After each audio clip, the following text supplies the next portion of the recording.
ನಮಸ್ಕಾರ ಸ್ನೇಹಿತರೆ, ಈ ರಾಶಿಯವರಿಗೆ ಆಗಸ್ಟ್ ಸವಾಲುಗಳ ತಿಂಗಳು. ಮಾಸಿಕ ಭವಿಷ್ಯ ಹೇಗಿದೆ ಎಂದು ತಿಳಿದುಕೊಳ್ಳೋಣ. ವರ್ಷದ 8ನೇ ತಿಂಗಳು ಆಗಸ್ಟ್. ಈ ತಿಂಗಳು ಹೇಗಿರಲಿದೆ, ಯಾವ ರಾಶಿಯವರಿಗೆ ಸಮಸ್ಯೆ ಆಗಲಿದೆ ಮತ್ತು ಯಾರಿಗೆ ಲಾಭವಾಗಲಿದೆ ಎಂಬುದನ್ನು ತಿಳಿದುಕೊಳ್ಳುವ ಕುತೂಹಲ ಎಲ್ಲರಿಗೂ ಇರುತ್ತದೆ. ಜ್ಯೋತಿಷ್ಯದ ಪ್ರಕಾರ ಆಗಸ್ಟ್ ತಿಂಗಳು ಹೇಗಿರಲಿದೆ ಎಂಬುದನ್ನು ತಿಳಿದುಕೊಳ್ಳೋಣ. ಬನ್ನಿ ಸ್ನೇಹಿತರೆ. ಅದಕ್ಕೂ ಮುಂಚೆ ನೀವಿನ್ನು ನಮ್ಮ ಚಾನಲ್ಗೆ ಸಬ್ಸ್ಕ್ರೈಬ್ ಮಾಡದೆ ನೋಡ್ತಾ ಇದ್ದರೆ ದಯವಿಟ್ಟು ನಮ್ಮ ಚಾನಲ್ಗೆ ಸಬ್ಸ್ಕ್ರೈಬ್ ಮಾಡಿಕೊಳ್ಳಿ ಸ್ನೇಹಿತರೆ. ಮೊದಲನೇದಾಗಿ ಮೇಷರಾಶಿ. ಮೇಷರಾಶಿಯವರಿಗೆ ಈ ತಿಂಗಳು ತುಂಬ ಮಂಗಳಕರ ಮತ್ತು ಧನಾತ್ಮಕವಾಗಿರುತ್ತದೆ ಎಂದು ಗಣೇಶ ಹೇಳುತ್ತಾರೆ. ಈ ತಿಂಗಳು ನಿಮ್ಮ ಜೀವನದ ಅತ್ಯಂತ ಸ್ಮರಣೀಯ ದಿನಗಳಲ್ಲಿ ಒಂದನ್ನು ಬದುಕುವ ಅವಕಾಶವನ್ನು ನೀವು ಪಡೆಯುತ್ತೀರಿ. ನಿಮ್ಮ ಯಾವುದೇ ಈಡೇರದ ಆಸೆಗಳು ಕೂಡ ಈಡೇರಬಹುದು ಮತ್ತು ನಿಮ್ಮ ಮನಸ್ಸು ತುಂಬ ಸಂತೋಷವಾಗಿರುತ್ತದೆ. ಎರಡನೇದಾಗಿ ವೃಷಭ ರಾಶಿ.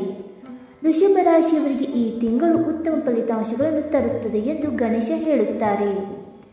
ನಿಮ್ಮ ದಿನವು ಸಾಮಾನ್ಯವಾಗಿ ಉತ್ತಮವಾಗಿರುತ್ತದೆ ಮತ್ತು ನಿಮ್ಮ ಜೀವನದ ಎಲ್ಲ ಕ್ಷೇತ್ರಗಳಲ್ಲಿ ನೀವು ಯಶಸ್ಸನ್ನು ಸಾಧಿಸುತ್ತೀರಿ. ನಿಮ್ಮ ಕೆಲಸ ಮತ್ತು ನಿಮ್ಮ ಕೆಲಸದ ಶೈಲಿಯಿಂದ ನಿಮ್ಮ ಮೇಲಧಿಕಾರಿಗಳನ್ನು ಮೆಚ್ಚಿಸುವಲ್ಲಿ ನೀವು ಯಶಸ್ವಿಯಾಗುತ್ತೀರಿ. ನಿಮ್ಮ ಬಾಸ್ ನಿಮ್ಮ ಕೆಲಸವನ್ನು ಹೊಗಳಬಹುದು ಮತ್ತು ನಿಮ್ಮ ಕೆಲಸದಲ್ಲಿ ಕಷ್ಟಪಟ್ಟು ಕೆಲಸ ಮಾಡಲು ನೀವು ಸ್ಫೂರ್ತಿ ಪಡೆಯುತ್ತೀರಿ. ಮೂರನೇದಾಗಿ ಮಿಥುನ ರಾಶಿ. ಮಿಥುನ ರಾಶಿಯವರಿಗೆ ಮೊದಲಿನಿಂದಲೂ ಈ ತಿಂಗಳು ಸ್ವಲ್ಪ ಅನಾರೋಗ್ಯಕರ ಮತ್ತು ಚಂಚಲವಾಗಿರುತ್ತಾರೆ ಎಂದು ಗಣೇಶ ಹೇಳುತ್ತಾರೆ. ಆರಂಭದಲ್ಲಿ ನೀವು ಕೆಲವು ಆರೋಗ್ಯ ಸಂಬಂಧಿತ ಸಮಸ್ಯೆಗಳನ್ನು ಎದುರಿಸಬೇಕಾಗಬಹುದು. ಆದ್ದರಿಂದ ನಿಮ್ಮ ಆಹಾರದ ಬಗ್ಗೆ ಗಮನ ಹರಿಸಿ ಮತ್ತು ಆರೋಗ್ಯವಾಗಿರಿ. ವ್ಯಾಪಾರ ಮತ್ತು ಉದ್ಯೋಗಗಳಿಗೆ ಸಂಬಂಧಿಸಿದ ಜನರು ಈ ತಿಂಗಳು ಸ್ವಲ್ಪ ಕಷ್ಟಪಟ್ಟು ಕೆಲಸ ಮಾಡಬೇಕಾಗಬಹುದು. ನಾಲ್ಕನೆಯದಾಗಿ ಕಟಕ ರಾಶಿ. ಸಾಮಾನ್ಯವಾಗಿ ಕಟಕ ರಾಶಿಯವರಿಗೆ ಈ ತಿಂಗಳು ಒಳ್ಳೆಯದು ಎಂದು ಗಣೇಶ ಹೇಳುತ್ತಾರೆ. ಈ ತಿಂಗಳು ನೀವು ನಿಮ್ಮ ಕೆಲಸದಲ್ಲಿ ಸಾಕಷ್ಟು ಯಶಸ್ಸನ್ನು ಪಡೆಯಬಹುದು ಮತ್ತು ನಿಮ್ಮ ಶ್ರಮದ ಫಲವನ್ನು ಸಹ ಪಡೆಯಬಹುದು.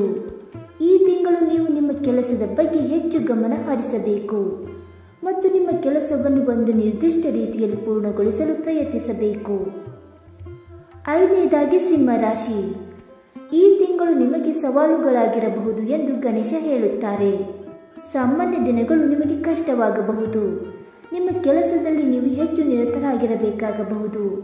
ಈ ತಿಂಗಳು ನೀವು ಅನಾರೋಗ್ಯಕ್ಕೆ ಒಳಗಾಗುವ ಅಪಾಯವಿರುವುದರಿಂದ ನಿಮ್ಮ ಆರೋಗ್ಯದ ಬಗ್ಗೆ ಜಾಗರೂಕರಾಗಿರಿ. ನೀವು ಸಂಬಂಧಿಕರಿಂದ ವಿಶೇಷ ಉಡುಗೊರೆಯನ್ನು ಪಡೆಯಬಹುದು, ಅದು ನಿಮಗೆ ಸಂತೋಷವನ್ನು ನೀಡುತ್ತದೆ. ಆರನೆಯದಾಗಿ ಕನ್ಯಾ ರಾಶಿ.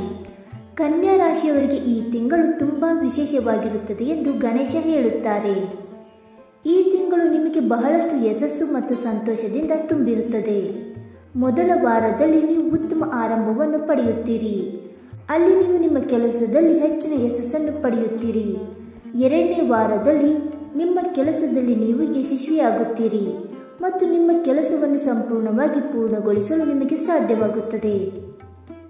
ಏಳನೇದಾಗಿ ತುಲಾರಾಶಿ.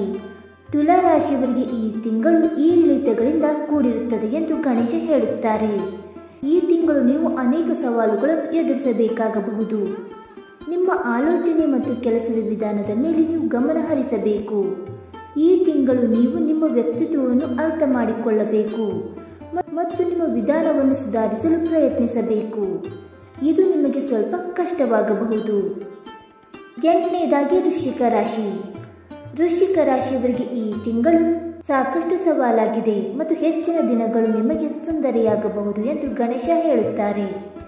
ನೀವು ಕಾಲಕಾಲಕ್ಕೆ ನಿಮ್ಮ ಆಲೋಚನೆಗಳು ಮತ್ತು ಕಾರ್ಯಗಳನ್ನು ಸರಿಯಾದ ರೀತಿಯಲ್ಲಿ ನಡೆಸಬೇಕಾಗುತ್ತದೆ. ಈ ತಿಂಗಳು ನೀವು ನಿಮ್ಮ ಕುಟುಂಬ ಮತ್ತು ಪ್ರೀತಿ ಪಾತ್ರರಿಗೆ ಸಮಯವನ್ನು ನೀಡಲು ಪ್ರಯತ್ನಿಸಬೇಕು. ಕೆಲಸದ ಒತ್ತಡದಿಂದಾಗಿ ನಿಮಗೆ ಬಹಳ ಮುಖ್ಯವಾದ ವ್ಯಕ್ತಿಗಳಿಂದ ನೀವು ದೂರವಿರಬಹುದು. ಒಂಬತ್ತನೇದಾಗಿ ಧನುರಾಶಿ. ಈ ತಿಂಗಳು ನಿಮಗೆ ತುಂಬ ಮಂಗಳಕರವಾಗಿರುತ್ತದೆ ಎಂದು ಹೇಳಲಾಗುತ್ತದೆ.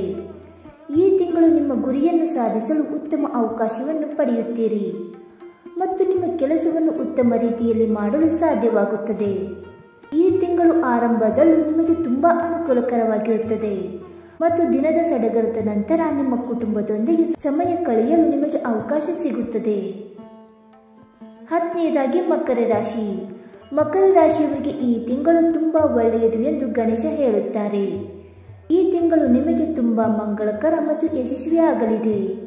ನಿಮ್ಮ ಕಠಿಣ ಪರಿಶ್ರಮ ಮತ್ತು ಸಮರ್ಪಣೆ ನಿಮಗೆ ಅನೇಕ ಪ್ರಯೋಜನಗಳನ್ನು ತರುತ್ತದೆ ಮತ್ತು ನಿಮ್ಮನ್ನು ಯಶಸ್ಸಿನ ಉತ್ತುಂಗಕ್ಕೆ ಕೊಂಡೊಯ್ಯುತ್ತದೆ. ನಿಮ್ಮ ಕೆಲಸದ ಸ್ಥಳದಲ್ಲಿ ನೀವು ಸಾಕಷ್ಟು ಉತ್ಸಾಹದಿಂದ ಕೆಲಸ ಮಾಡಲು ಅವಕಾಶವನ್ನು ಪಡೆಯುತ್ತೀರಿ. 11ನೇದಾಗಿ ಕುಂಭರಾಶಿ. ಕುಂಭರಾಶಿಯವರಿಗೆ ಈ ಮಾಸ ಮೊದಲಿನಿಂದಲೂ ಕಷ್ಟವಾಗುತ್ತದೆ ಎನ್ನುತ್ತಾರೆ ಗಣೇಶ. ನಿಮ್ಮ ಕೆಲಸದಲ್ಲಿ ನೀವು ಒತ್ತಡ ಮತ್ತು ಗೊಂದಲವನ್ನು ಎದುರಿಸಬಹುದು. ನೀವು ಈ ತಿಂಗಳನ್ನು ತಾಳ್ಮೆ ಮತ್ತು ಸಹನೆಯಿಂದ ಕಳೆಯಬೇಕು. ಹೊಸ ಮತ್ತು ಒಳ್ಳೆಯದನ್ನು ಪ್ರಾರಂಭಿಸಲು ಈ ತಿಂಗಳು ನಿಮಗೆ ಉತ್ತಮ ಸಮಯವಾಗಿರುತ್ತದೆ. ನಿಮ್ಮ ಸ್ನೇಹಿತರು ಮತ್ತು ಕುಟುಂಬದೊಂದಿಗೆ ಸಮಯ ಕಳೆಯಲು ನಿಮಗೆ ಅವಕಾಶ ಸಿಗಬಹುದು. ಇನ್ನು 12ನೇದಾಗಿ ಮೀನರಾಶಿ. ಮೀನರಾಶಿಯವರಿಗೆ ಮೊದಲಿನಿಂದಲೂ ಈ ತಿಂಗಳು ಸ್ವಲ್ಪ ಸವಾಲಿನದಾಗಿರಬಹುದು ಎಂದು ಗಣೇಶ ಹೇಳುತ್ತಾರೆ. ನಿಮ್ಮ ಕೆಲಸದ ಮೇಲೆ ನೀವು ಗಮನ ಹರಿಸಬೇಕಾಗಬಹುದು ಮತ್ತು ನಿಮ್ಮ ಕೆಲಸವನ್ನು ಸಮಯಕ್ಕೆ ಸರಿಯಾಗಿ ಪೂರ್ಣಗೊಳಿಸಬೇಕು. ನಿಮ್ಮ ಆರೋಗ್ಯವನ್ನು ನೀವು ಕಾಳಜಿ ವಹಿಸಬೇಕು, ಇಲ್ಲದಿದ್ದರೆ ನೀವು ಆಯಾಸವನ್ನು ಅನುಭವಿಸಬಹುದು. ನಿಮ್ಮ ವ್ಯವಹಾರದಲ್ಲಿ ನೀವು ಜಾಗರೂಕರಾಗಿರಬೇಕು, ಇಲ್ಲದಿದ್ದರೆ ನೀವು ನಷ್ಟವನ್ನು ಅನುಭವಿಸಬಹುದು. ಸ್ನೇಹಿತರೆ, ಈ ಮಾಹಿತಿ ನಿಮಗೆ ಇಷ್ಟವಾಯಿತಾ? ಇಷ್ಟವಾಗಿದ್ದರೆ ವಿಡಿಯೋಗೊಂದು ಲೈಕ್ ಮಾಡಿ, ಶೇರ್ ಮಾಡಿ. ಹಾಗೆ ನಿಮ್ಮ ಅನಿಸಿಕೆ ಮತ್ತು ಅಭಿಪ್ರಾಯಗಳನ್ನು ತಪ್ಪದೆ ಕಮೆಂಟ್ ಮೂಲಕ ತಿಳಿಸಿ. ಸ್ನೇಹಿತರೆ, ವಿಡಿಯೋ ನೋಡಿದ್ದಕ್ಕಾಗಿ ಧನ್ಯವಾದಗಳು. Thank you so much.